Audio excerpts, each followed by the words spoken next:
बहुत पुराने समय की बात है। एक गांव में श्यामलाल रहता था। श्यामलाल अपने परिवार में बहुत खुश था। उसके एक बेटी और बेटा था। वो हंसी खुशी अपने परिवार में बड़े आराम से अपना जीवन बिता रहा था। श्यामलाल लकड़ी बेचकर जितने भी पैसे कमा कर लाता, उसी में उसकी बीवी और बच्चे खुश रहते और श्यामलाल को भी कोई शिकायत नहीं थी। एक दिन अचानक श्यामलाल की बीवी की तबीयत खराब हो गई। देखिए, मुझे लगता है अब मैं नहीं बचूंगी। मेरा आखिरी वक्त आ गया है। मेरे बच्चों का ख्याल रखना, माता पिता दोनों का प्यार देना। श्यामलाल की बीवी श्यामलाल के हाथों में ही दम तोड़ देती है। मैं तुम्हारे बिना कैसे पालूंगा इन बच्चों को? मैं तुम्हारे बिना कैसे रहूंगा? अब श्यामलाल बिल्कुल अकेला पड़ चुका था। श्यामलाल बच्चों की देखरेख में घर पर ही लगा रहता। वो जंगल जाकर लकड़ी काट कर बेच नहीं पा रहा था। उसे लगता था बच्चों की परवरिश के लिए दूसरी शादी करनी होगी, तभी मैं इनका अच्छे से ख्याल रख पाऊंगा। इनके लिए माँ होना जरूरी है। मैं जंगल से लकड़ी चुप कर नहीं लाऊंगा तो मैं बच्चों को क्या खिलाऊंगा? बच्चों, मैं तुम्हारे लिए नई माँ ले आता हूँ। तुम अपनी नई माँ के साथ खुश रहोगे? हाँ बाबूजी, क्यों नहीं। माँ के बिना तो हमारा दिल ही नहीं लगता। माँ कितना प्यार करती है। हमें एक माँ ला दो ना बाबूजी। श्यामलाल बच्चों की बातें सुनकर और अपनी घर की परेशानी देखकर दूसरी शादी कर लेता है। कुछ दिनों तक तो नई माँ ने बहुत प्यार दिखाया, पर थोड़े दिनों बाद ही नई माँ ने अपना सौतेलापन दिखाना शुरू कर दिया। वो इतना दुख देती थी उनको कि वो फूटी आग नहीं सुहाते थे। देखो, तुम्हारे बच्चों को मैं और नहीं पाल सकती।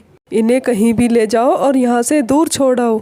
मुझे ये दोनों फूटी आग नहीं सुहाते। इन्हें देखकर तो मेरी भूख ही चली जाती है। अरे कमला, तुम क्यों इतनी चिंता करती हो? मैं इन्हें काम पर लगा दूंगा और तुम चुटकी से खूब काम लो और तुम्हें मुफ्त में काम वाली मिल जाएगी। घर से बाहर निकालूंगा तो गांव वाले थू थू करेंगे। कह तो बिल्कुल ठीक रहे हो। ये तो मैंने सोचा ही नहीं था। कुछ दिनों बाद कमला को भी एक बेटी हो गई। चुटकी को रात दिन काम में नौकरों की तरह लगा कर रखती और बेटे को बाहर भेड़ चढ़ाने भेज देती। आए दिन बच्चों की शिकायत उनके बाबूजी से लगाती और बच्चों को खूब भला बुरा सुनवाती। कमला ने रोज शिकायत कर कर बच्चों के लिए श्यामलाल के मन में बहुत ज्यादा कड़वाहट भर दी। श्यामलाल को अपने दोनों बच्चे बिल्कुल भी नहीं भाते थे।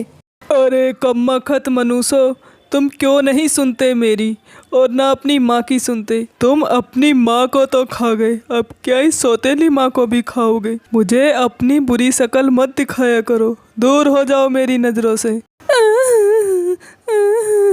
भाई चिंटू, बाबूजी बहुत बदल गए हैं। वो हमें बिल्कुल प्यार नहीं करते, माँ भी नहीं करती। हमारी माँ कितनी अच्छी थी। अब हमारा क्या होगा भाई चिंटू? चिंकी, तुम चिंता मत करो। मैं अब जान गया हूँ, सौतेली माँ कभी अपनी माँ नहीं हो सकती। अब तो बाबूजी भी हमारे नहीं रहे, वो भी बहुत बदल गए हैं। अब हम दोनों ही एक दूसरे का सहारा बनेंगे। मैं हूँ ना तुम्हारा भाई तुम्हारे साथ। एक दिन मैं सब ठीक कर दूंगा। चाहे उन्हें खाना ना मिले या वो किसी भी हालत में हो, वो उनकी तरफ देखता भी नहीं था। कमला हर वक्त यही सोचती रहती थी कि जब तक ये चिंटू का कुछ रास्ता नहीं निकल आता, मुझे चिंता ही लगी रहेगी। आगे जाकर इस घर को तो ये हड़प लेगा, मेरी बेटी के लिए क्या बचेगा? और चिंकी का क्या है? वो तो काम वाली बनकर पड़ी रहेगी। शाम को जब श्यामलाल काम से घर को लौटता है तो कमला बहाना बनाकर पड़ जाती है। अरे कमला, क्या हुआ? तुम ऐसे उदास क्यों लेटी हो? क्या बताऊं जी, मेरा गोश्त खाने का मन है। मैंने आपके घर में जब से आई हूँ गोश्त नहीं खाया। अरे कमला, 2 वक्त की रोटी तो मुश्किल से जुटा पाता हूँ और तुम गोश्त खाने की बात कर रही हो। जी कुछ भी करो, मुझे खाना है तो खाना है। मैं अपने मायके में रोज गोश्त खाती थी और तुम बूढ़े से शादी कर कर मुझे क्या मिला? जी बुरा ना मानो तो एक बात कह दूं, क्यों ना आप चिंटू का गोश्त बना लो? वैसे भी वो किस काम का, सारा दिन तो इधर उधर घूमता है। कमला, तुम चिंता मत करो, मैं कुछ न कुछ करता हूँ। श्यामलाल कमला के मोह और प्यार में बिल्कुल अंधा हो गया और उसे झट से अपने बेटे को काटने का ख्याल आ गया।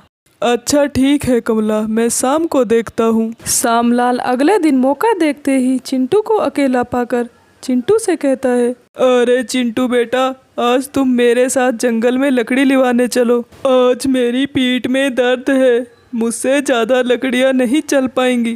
ठीक है बाबूजी, मैं आपके साथ चलता हूँ, जितनी मुझसे बन पड़ेगी मैं ले आऊँगा। श्यामलाल चिंटू को बड़ी ही चालाकी से अपने साथ जंगल में लकड़ियों के बहाने से ले गया और लकड़ियाँ काटते काटते कहने लगे, चिंटू बेटा तुम थोड़ी देर आराम कर लो, मैं तब तक लकड़ियाँ काट लेता हूँ।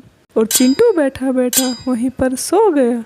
बच्चा था, उसे क्या पता था मेरे बाबूजी मेरे साथ क्या करने वाले हैं। और श्यामलाल ने मौका देखते ही उसकी गर्दन पर कुल्हाड़ी चला दी और उसके टुकड़े टुकड़े कर दिए और बड़ी ही चालाकी से उसे बैग में भरकर ले आया और लाकर अपनी पत्नी कमला को दे दिए। ये लो कमला, मैं तुम्हारे लिए गोश्त ले आया, इसे अच्छे से पका लो। और हाँ, चुटकी को पता न चल पाए कि चिंटू का गोश्त है, वरना वो पूरे गांव में रो रो कर सबको बता देगी और मैं और तुम दोनों मारे जाएंगे। अजी आप चिंता मत करो, मैं इतनी सफाई से बनाऊंगी कि किसी को पता भी नहीं चलेगा और चिंकी को तो कभी कुछ नहीं पता चलेगा। कह देना तुम्हारा भाई भेड़ों पे से आया ही नहीं, जंगल में कोई जंगली जानवर खा गया। चिंकी पूरा दिन परेशान थी, अपने भाई की राह देख देख कर थक गई, पर उसका चिंटू भाई नहीं आया। शाम को काफी देर होने के बाद उसने अपने बाबूजी से कहा, बाबूजी बाबूजी, चिंटू भैया अभी तक नहीं आया, आज बहुत देर हो गई। अरे चिंकी आ जाएगा, कहाँ जाएगा, इधर उधर कहीं खेल रहा होगा। अरे ओ चिंकी, मेरी बात ध्यान से सुनो, जाकर चुपचाप से सारे बर्तन साफ कर दो। उसे तुम्हारी पड़ी होती तो टाइम से ना आ जाता, ना जाने कहाँ कहाँ घूम रहा है, और तुम हो के हमें भी चिंता करने पर मजबूर कर रही हो। जाओ, जाकर चुपचाप काम पे लग जाओ। चिंकी बेचारी मायूस होकर बर्तन साफ करने के लिए चली जाती है और बर्तन साफ करते करते उसके हाथों में एक उंगली आ जाती है और वो उस उंगली को देखकर चौंक जाती है। हाय राम, ये क्या है? ये तो मेरे भाई चिंटू की उंगली है। इन्होंने क्या किया मेरे भाई चिंटू के साथ? मेरे भाई चिंटू का ही गोश्त बनाकर खा लिया। हे भगवान। चिंकी की माँ चिंकी को बचपन में कहानी सुनाया करती थी, तितली मरने पर उसे जमीन खोद कर गाड़ दो तो वो जिंदा हो जाती है। तो चिंकी के मन में यही ख्याल आया। चिंकी दूर जंगल में जाकर और अपने भगवान का नाम लेकर उस उंगली को जमीन खोद कर काट देती है और भगवान से बड़ी ही मिन्नत करती है, मेरे भाई चिंटू को जिंदा कर दो। हे भगवान, मुझ पर दया करो, मेरे भाई चिंटू के सिवाय है ही कौन? मेरे भाई चिंटू को जरूर जिंदा कर दो, वरना मैं कैसे जीऊंगी अपने भाई के बिना। तो मेरे प्यारे दोस्तों, क्या चिंटू जिंदा हो पाएगा? चिंकी के माँ बाबूजी को क्या कभी सजा मिलेगी? आपको हमारी कहानी अच्छी लगी हो तो लाइक, कमेंट, सब्सक्राइब करें। इस कहानी का अगला पार्ट हम आपके लिए बहुत जल्द लेकर आएंगे। धन्यवाद।